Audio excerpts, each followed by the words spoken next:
Mwanasiasa aliyetamba kwa urefu wa maisha yake katika ulingo wa siasa, lakini pia kama mfanyabiashara tajika mwenye utajiri mkubwa na kusifiwa na wandani wake kama mtu mkarimu aliyekosa mipaka.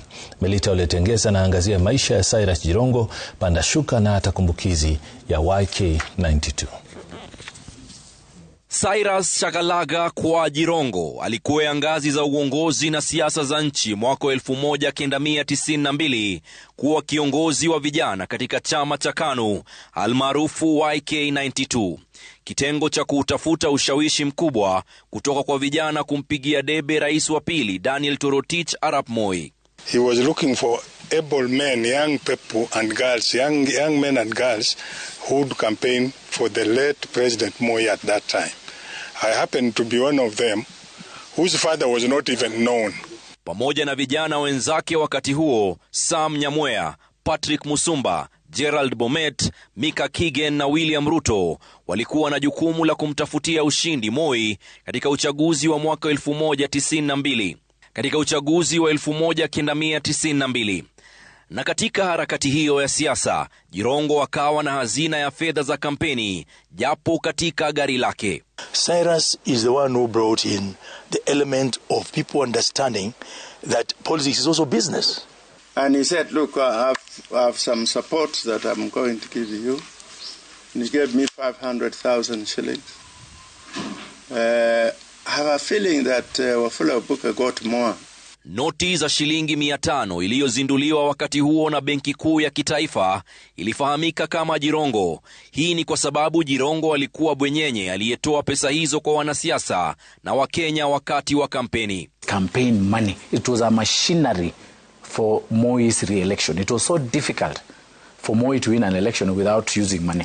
So they printed the 500 shilling note, and the first person to circulate that money in Kenya was Cyrus Jirongo. Kupitia vuguvugu hilo, Moi alishinda uchaguzi wa mwaka 1992 na pia 97.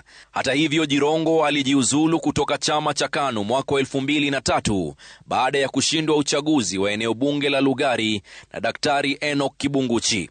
I'm aware they did form a UDM together with the president and Kirwa. They formed a UDM as a party. And Ruto left it when he joined President Moi.